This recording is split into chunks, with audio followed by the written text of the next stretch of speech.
किसी ने क्या खूब कहा है, उम्र भर एक पैर पर दौड़ता है हर पिता।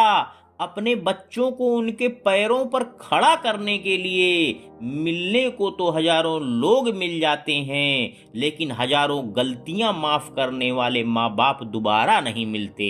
जी हाँ दोस्तों, मैं लेकर आया हूँ जबरदस्त हार्ट टचिंग स्टोरी। यह एक पिता की कहानी है। आप ये कहानी सुनकर अपने आंखों के आंसू नहीं रोक पाएंगे, तो आइए ध्यान पूर्वक सुनिएगा। किसी गांव में एक बूढ़ा व्यक्ति अपने बेटे और बहू के साथ रहता था। परिवार सुखी संपन्न था, किसी तरह की कोई परेशानी नहीं थी। बूढ़ा बाप जो किसी समय अच्छा खासा नौजवान था, आज बुढ़ापे से हार गया था।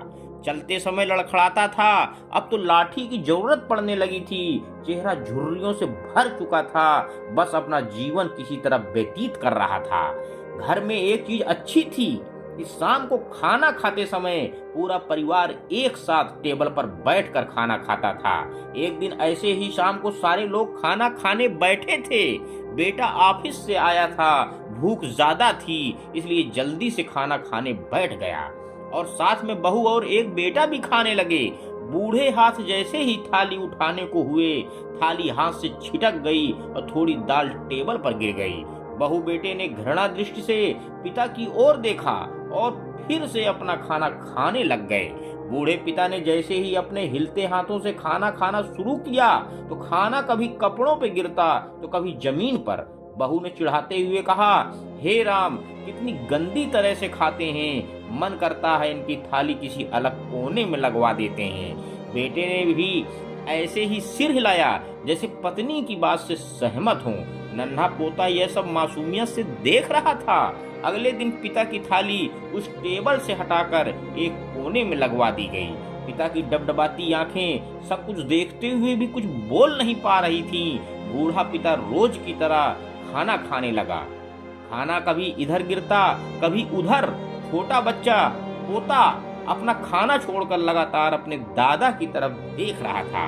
माँ ने पूछा, क्या हुआ बेटे, तुम दादाजी की तरफ क्यों देख रहे हो और खाना क्यों नहीं खा रहे हो? बच्चा बड़ी मासूमियत से बोला, माँ मैं सीख रहा हूँ कि वृद्धों के साथ कैसा व्यवहार करना चाहिए।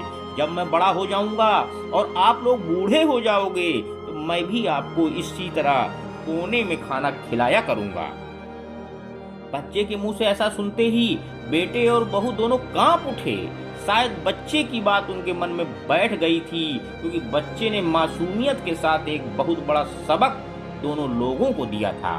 बेटे ने जल्दी से आगे बढ़कर पिता को उठाया और वापस टेबल पर खाने के लिए बिठाया, और बहू भी भागकर पानी का गिलास लेकर आई कि पिताजी को कोई तकलीफ ना हो। मित्रों, माँ बाप इस दुनिया की सबसे बड़ी पूंजी है। आप समाज में कितनी भी इज्जत कमा लें या कितना भी धन इकट्ठा कर लें, लेकिन माँ बाप से बड़ा धन इस दुनिया में कोई नहीं है। यही इस कहानी की शिक्षा है, और मैं आशा करता हूँ कि मेरा इस कहानी को सुनाना सार्थक होगा। अंत में दोस्तों, बस मैं यही कहना चाहता हूँ कि जिंदगी सिर्फ एक बार मिलती है, इसलिए इसे किसी जानू मानू बेबी सोना अदरक लहसुन पुदीना के पीछे बर्बाद ना करें, क्योंकि आपके माता पिता को आपसे बहुत उम्मीदें हैं। धन्यवाद दोस्तों, मेरे YouTube चैनल को लाइक व सब्सक्राइब करें। आपका दिन शुभ।